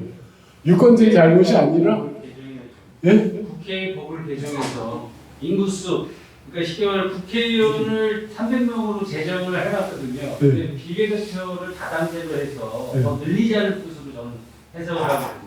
예. 그러려면 그러니까 뭐가 바뀌어야 되죠? 공직선거법. 선거지.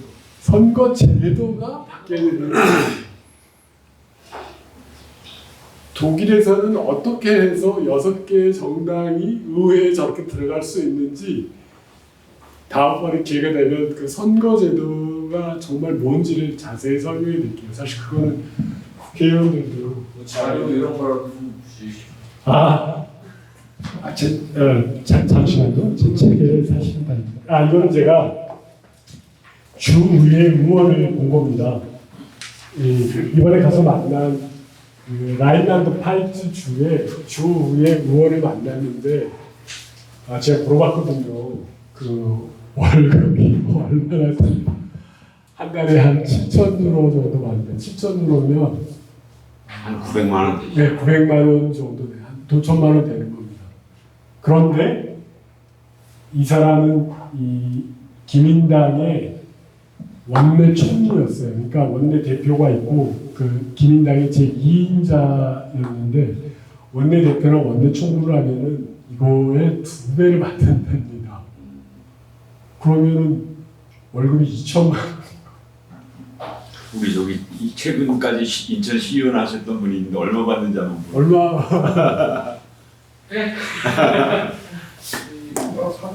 연봉은 6천, 세전 세후 뭐.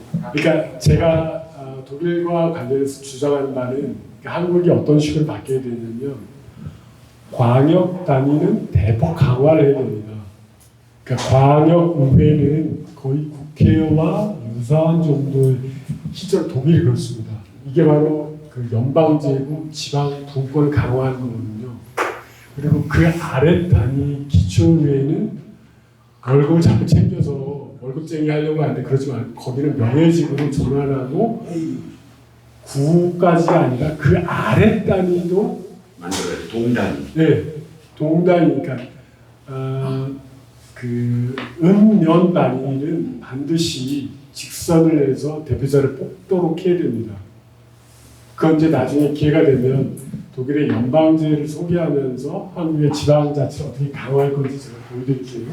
그리고 보장한 비용으로 4,000유로씩을 줍니다. 그러니까 독일에서는 국회의원도 그렇고 저기 주의원도 그렇고 이렇게 몇 사람을 뽑으라고 이렇게 하는 게 아니라 일정 부분 예산을 줍니다.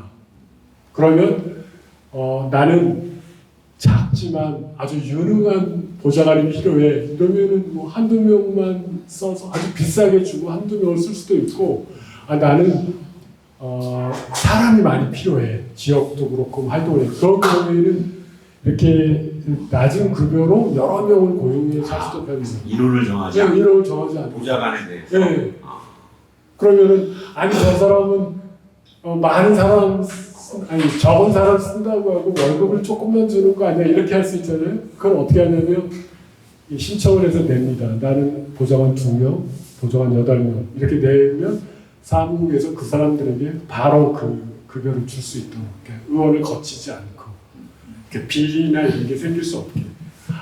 독일 사회에서 그런 거 비리를 하면 바로 아웃입니다. 독일은 우리 정치인의 정직성과는 비교가 안 되는 정의성 요구할 때문에 그렇고, 또 한 가지는 독일의 연방 의원이나 주의원이나 자기의 아들 친인척을 보좌관으로 쓸 수 있습니다. 그런데 한 가지 조건이 있어요. 자기 친인척을 쓸 경우에는 돈은 안 줍니다. 돈은 자기가 직접 주든가 알아서 하고, 능력이 있으면 가서 도움을 받고 쓸 수는 있는 거죠. 하지만 돈은 못 주게 되어 있습니다. 돈은 직접 이렇게 주니까 아들한테 가는 돈을 사무국에서 이건 아들이면 줄 수 없다고 안 주겠죠. 그런 식으로 운영이 되어 있습니다.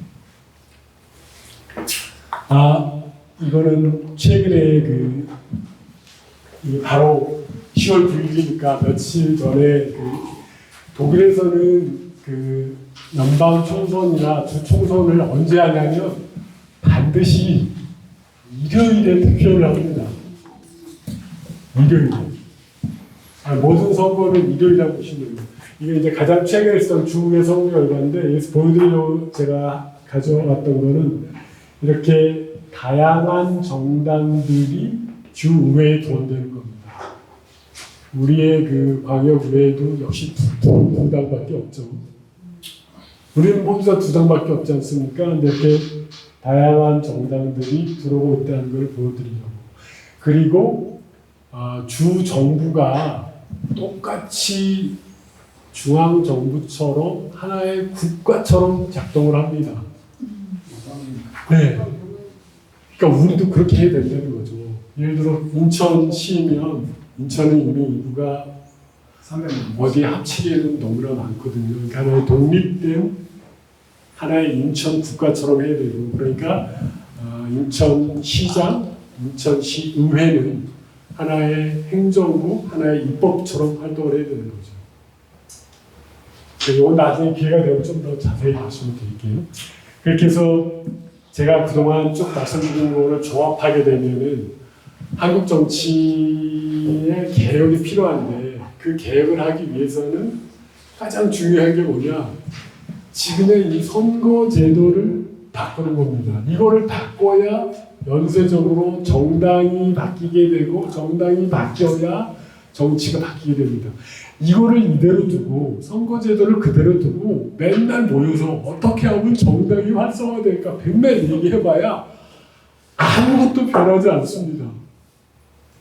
저도 국회에서 전문위원을 하면서 새로운 정당이 어떻게 활성화할까 맨날 모여서 얘기를 하는데 바뀔 게 없습니다. 선거 제도가 바뀌게 되면 군소 정당에서도 의원이 탄생하게 됩니다.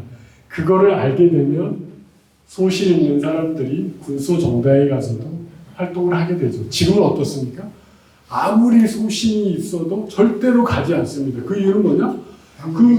가는 순간 늙어 죽을 때까지 당선될 수 없는데 누가 그걸 하겠어요? 전부 다 거대 양당만 기웃거립니다. 계속해서 악순환이 되는 거죠. 그걸 깨는 게 그렇다는 거죠. 제가 그동안 썼던 책인데,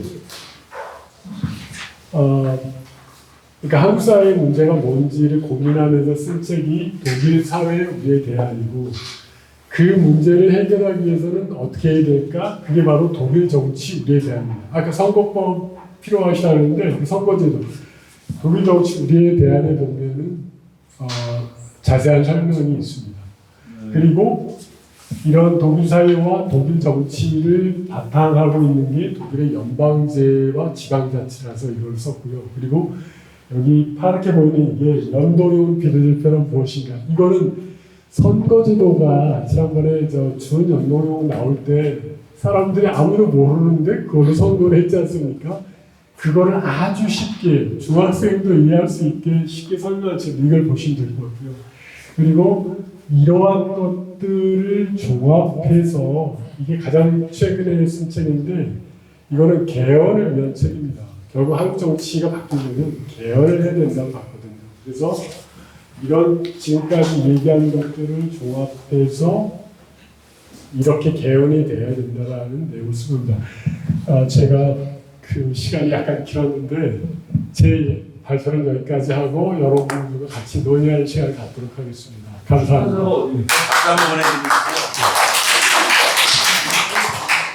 출판사가 어디냐고 하는. 출판사는 요즘은 네이버에 이름만 쳐도 다 뜹니다. 그러니까 저요. 예, 다니셨습니다. 네, 강의 잘 들으셨어요? 예.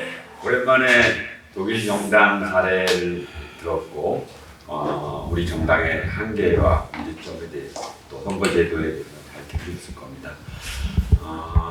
뭐 그래도 우리가 바꿔보자고, 그래서 민주당의 변화와 혁신을 위해서 우리 정치 아카데미를 해서 일단 그런 지금의 우리 정당의 한계를 먼저 인식하고 어떻게 변화할지를 하는 게 오늘 우리 사실 같이 공부하자는 의미였던 것 같아요. 그런 면에서 오늘 교수님이 조금 목표보다 하시다 보니까 반응이 좋으니까 더 오랫동안 하시지 않았나 생각이 들고요.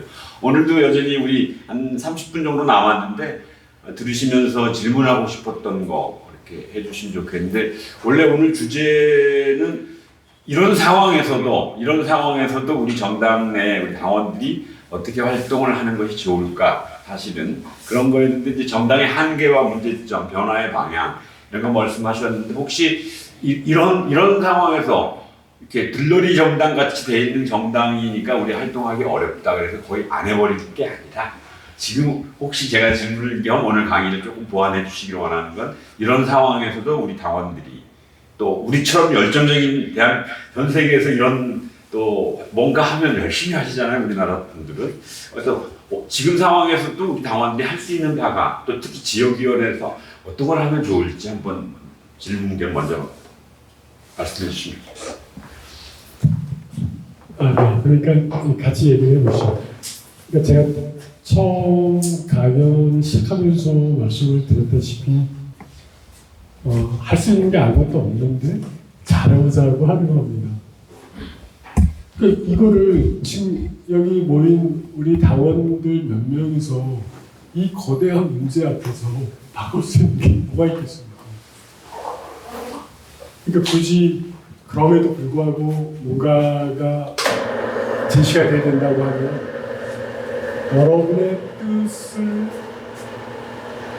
이 지역의 국회의원이나 누구에게 얘기를 해서 제가 문제를 지적했던 그런 모든 문제점들을 바꾸는 개혁을 정당 지도부에서부터 해야 된다는 얘기를 해야 된다는 거죠. 그게 바뀌어야 거기에 따라서 연쇄적으로 뭐가 변화가 있을 수가 있는 거지, 지금 똑같이 위에서 점 찍어서 내려보내고 거수기 역할만 하고 할 거 아무것도 없는 상황에서 잘하자고, 뭘 잘하자고 얘기를 한다는 거죠. 예를 들면 이런 겁니다. 독일 같은 경우는 선거법에 공직선거의 후보자는 당원들의 비밀 투표로 선출한다라고 아주 딱 법 조항에 들어있습니다. 우리는 어떻게 돼 있냐? 정당의 강령이나 그 규정에 상향식 공천을 지향한다 이렇게 돼 있어요. 지향입니다. 네, 상향식 공천이 되게 뭐 애쓴다 이런 거죠. 애는 썼는데 안 된다 이렇게 하면 끝인 겁니다. 근데 독일에서는 비밀 투표로 선출한다라고 법에 아예 딱 못을 박았어요. 그러니까 그 누구도 그거를 외면하거나 벗어날 수는 없는 겁니다. 최소한 거기에 준하는 어떤 절차를 거쳐서 지역구의 후보가 선출될 수밖에 없다는 거죠. 그러니까 후보들은 지역구에 와서 당원들에게 잘 볼 수밖에 없는 건데, 왜냐? 저 사람들이 나를 후보로 뽑아주는데 그거를 직접적으로 결정을 하는데, 딴 데 가서 열심히 떠들고 뭐 명성을 높여봐야 아무 필요 없어요. 당원들이 외면하면. 근데 우리는 어떻게 돼 있냐? 당원들이 상향식으로 한다고 하지만 경선 때 몇 개 찍어주는 거 외에는 힘이 없기 때문에 어디 가서 애를 쓰냐? 당 대표나 지도부에 가서 줄을 닫고 그 선을 안 넣으려고 하는 겁니다. 왜냐?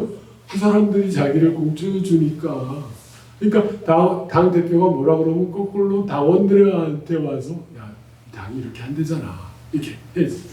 근데 독일은 어떻게 돼? 거꾸로 당원들이 자기를 해줬기 때문에 당 대표한테 가서 야, 우리 지역에서는 이거를 요구해.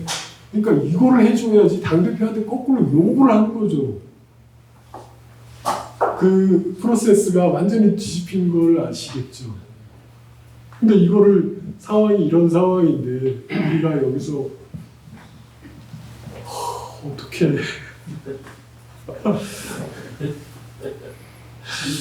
그런데 낙담만 하고 있을 수는 없지 않습니까?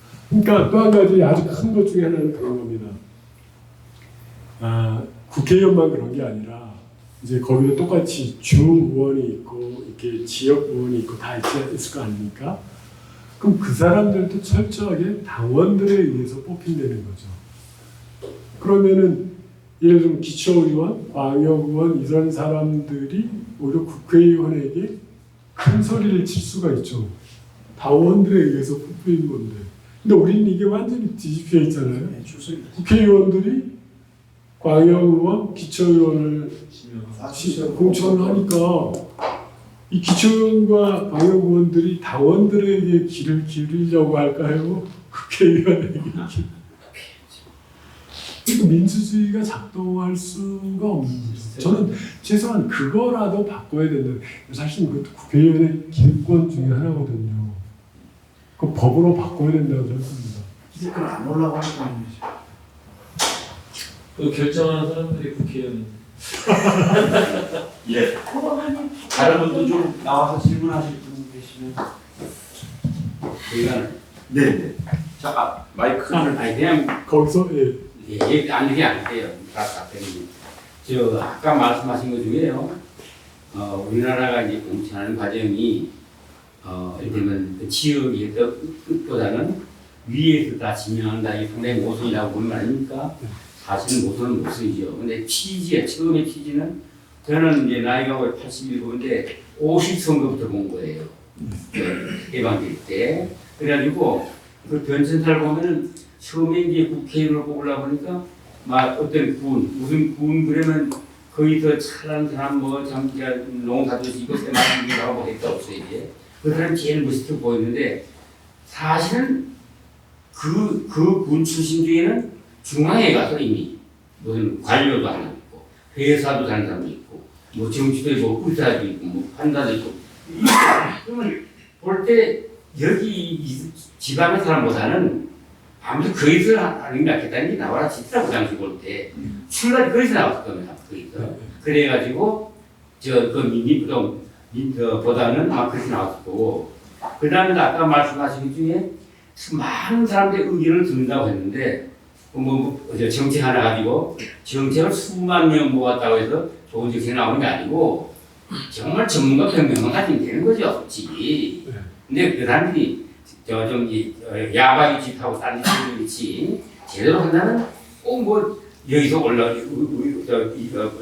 인천시 의견 뭐 경기도 의견 뭐 다 안 들어도 중앙에서 꺼내고 그러니까 지금 하고 있는 것이 사실은 변질돼 그렇지 오히려 취지만은 그렇게 나쁜 것이 아니라고 하는 거고 근데 약간 하나 저 궁금한 게 있는데 저는 요 시간에만 해도 제가 7년쯤은 있지만 교수님 오시면 꼭 물어보고 싶은 게 있었어요. 네.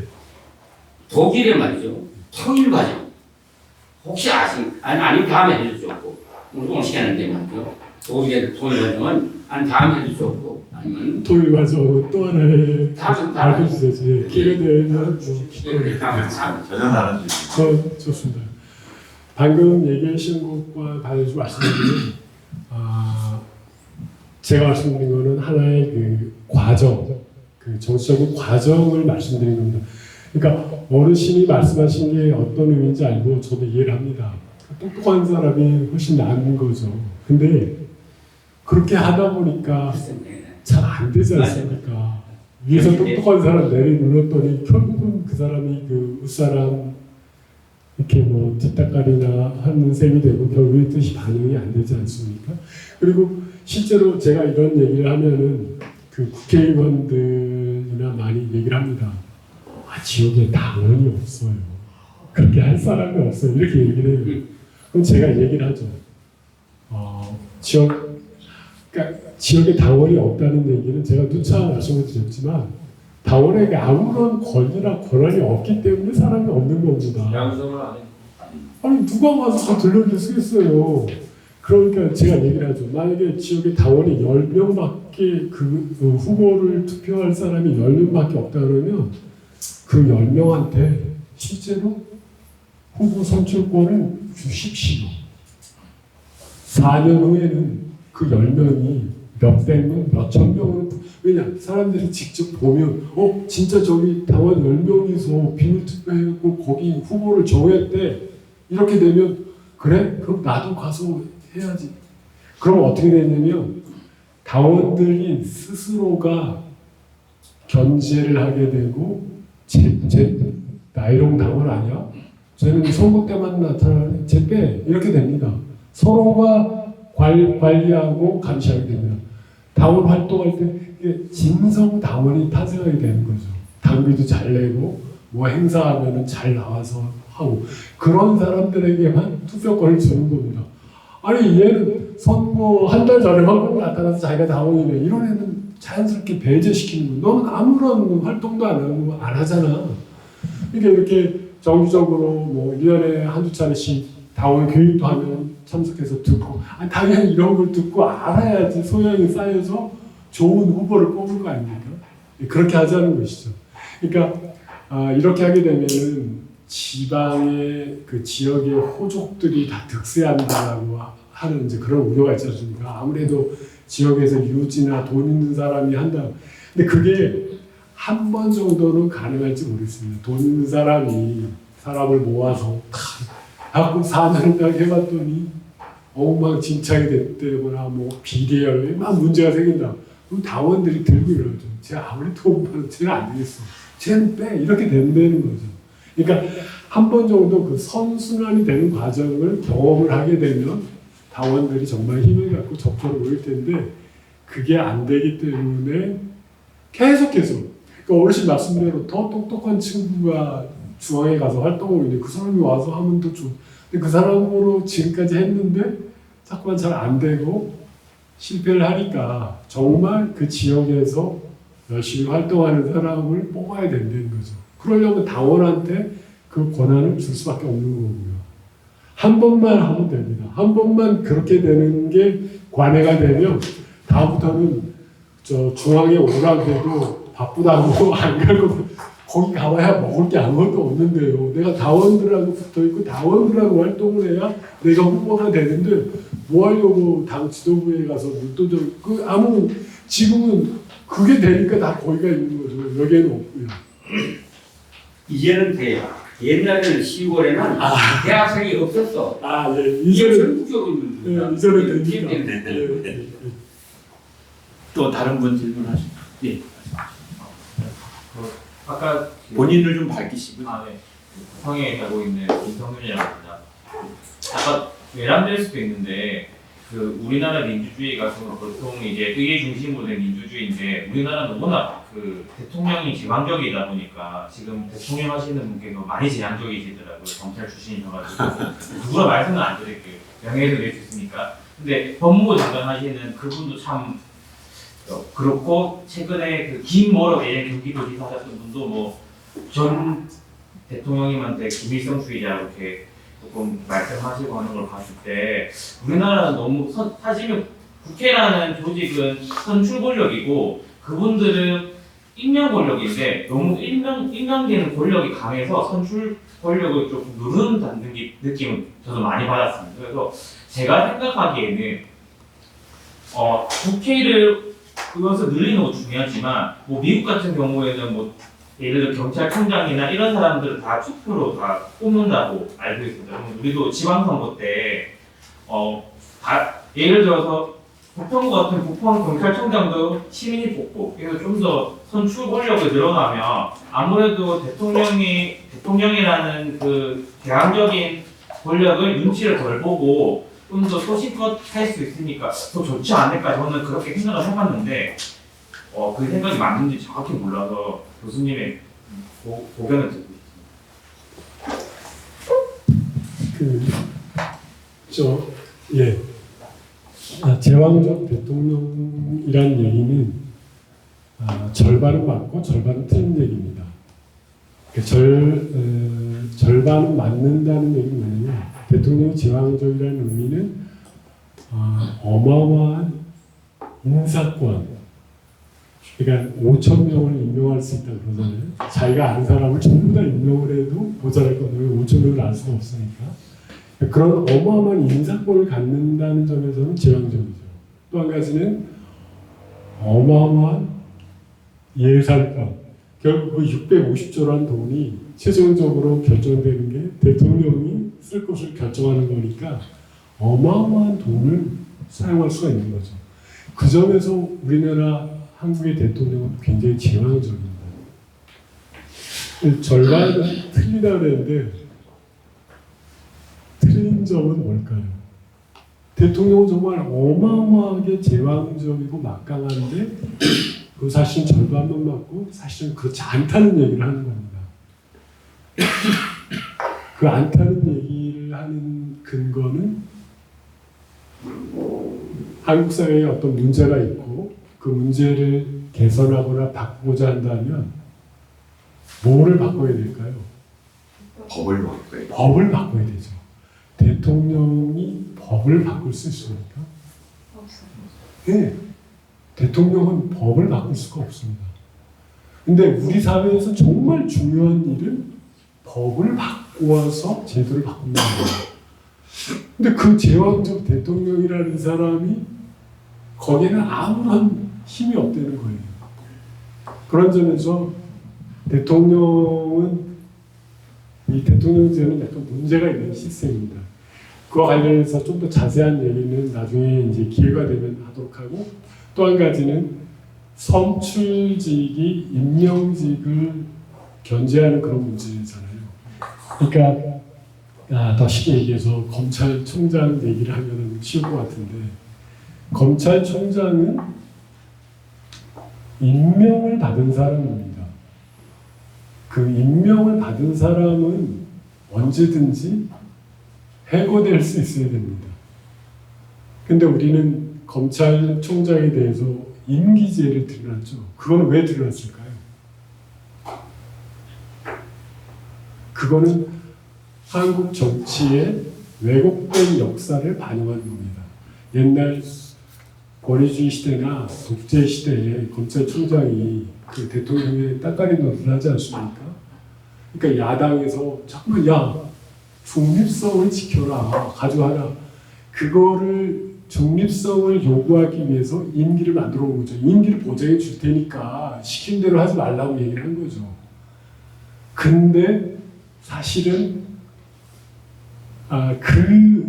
독재나 권위주의 시대 때는 그런 게 어느 정도 타당성이 있었는데, 지금과 같이 이렇게 민주화가 돼서 권력이 바뀌는 시대에는 그게 오히려 족쇄가 된 거죠. 아니, 잘못하고 있는데 자를 수가 없는 겁니다. 제가 여기서 독일의 사례를 보겠습니다. 독일의 검찰총장은 법무부 장관이 바로 해고할 수 있습니다. 그냥 내일부터 그만하면 바로 해고입니다. 어떻게 되어 있냐면, 구체적으로 법에 검찰총장은 아무런 이유가 없이 언제든지 휴직 상태에 처할 수 있다라고 법에 명시가 되어 있어요. 그러니까 독일에서 검찰총장이 뭔가 문제를 일으키면 바로 그 다음 날로 그만하게 합니다. 그 이유는 뭐냐? 검찰총장은 임명직이기 때문에 그렇습니다. 그 사람은 아무도 검찰총장에게 그런 막강한 권한을 위임한 적이 없어요. 잠시 지명을 했을 뿐이지. 하지만 법무부 장관이나 그를 관리하는 사람은 매번 4년마다 한 번씩 선거를 통해서 국민으로부터 권한을 위임받은 사람에 의해서 바로 통제가 될 수 있다는 거죠. 그렇다고 그러면 독일의 검찰총장이 맨날 그 정권의 눈치만 보느냐? 전혀 그렇지 않습니다. 정권이 바뀌어도 검찰총장은 그대로입니다. 왜냐? 그 사람은 자기가 할 일만 그대로 하고 있기 때문에 내가 새로운 정권을 잡아도 검찰총장을 바꿀 이유가 없는 겁니다. 그 사람은 딱 정해진 그 일만 할 뿐인 거죠. 정치적으로 조금만 문제가 돼서 시끄러워지면은 바로 바꿉니다. 최근에 그러니까 검찰총장이 검찰총장 임기가 어떻게 되냐면 원래 임기는 임명이 되면 은퇴 나이 때까지입니다. 그러니까 영웅생활자 갈 때까지 그 일을 하는 겁니다. 그러니까 문제가 없으면 영웅생활자가 되는 거고 문제를 일으키면 바로 은퇴 상태로 되는 거죠. 그러니까 우리도 검찰 개혁을 그런 쪽으로 접근을 해서 해야 된다고 생각합니다. 저는 이제 공수처가 사실 옥상 5기고 지금 거에 똑같은 거에 연장일 뿐이지 본질적인 문제를 해결 못했거든요. 임명직은 통제를 받아야 되고 임기는 상관이 없는 거죠. 문제를 일으키면 바로 정리되는 거죠. 국민에게 그 권한을 위임받은 사람만이 정당성을 가질 수 있는 겁니다. 경찰청장도 똑같습니다. 나중에 그 연방제를 얘기할 기회가 되면 제가 그분을 훨씬 더 자세하게 말씀드릴 텐데 그 사람들은 사실은 한 사람이 아니라 독일에는 우리식으로 하면 검찰총장이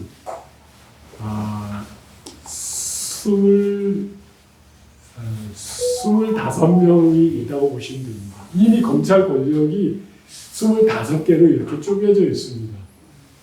근데 우리는 검찰총장 1명 이하에 2,000명이 넘는 검사가 쫙 줄서있는 똑같습니다. 거기서 딴소리 하면은 바로 아웃이고 눈치를 안 볼 수밖에 없어요. 근데 거기는 독일은 25개로 이렇게 검찰이 이렇게 쪼개져 있기 때문에 눈치 볼 필요가 없고 자기가 하는 일만 하면 됩니다. 옆에서 뭐라 그러면 상관이 없는 거예요. 검찰 자체가 쪼개져 있기 때문에. 권력이 그런 식으로 분산이 돼요. 그래서 연방제가 지방 분권이 필요하다는 겁니다. 지금 우리는 모든 권력이 지나치게 중앙의 소수에게 집중되어 있습니다. 그러니까 대통령제를 바꾸자고 하는 것도 그런 취지입니다. 독일은 연방 총리와 연방 장관에게 권한이 분산이 되어 있습니다. 근데 우리는 장관들이 파리 목숨이지 않습니까? 대통령이 너 내일 그만하고 그럴 끝이잖아요. 근데 독일에서는 그럴 수가 없어요. 이미 권한이 분산이 되어 있기 때문에. 그러니까 권한이 수평적으로 분산되어 있고 또 연방제를 통해서 수직적으로 분산이 되어 있고 권한이 이렇게 분산이 되어 있으니까 무슨 권력 집중에 따른 문제가 생길 수가 없는 거죠. 근데 우리는 그렇지 않다는 그런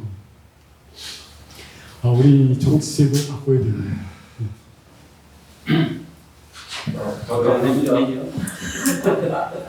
예, 그러면 뭐 다른 한 번 더 모시고 선거제도의 연방제에 대해서 한번 하는 걸로 네, 오늘 고맙습니다. 시간이 좀 늦어서 여러분 힘찬 박수로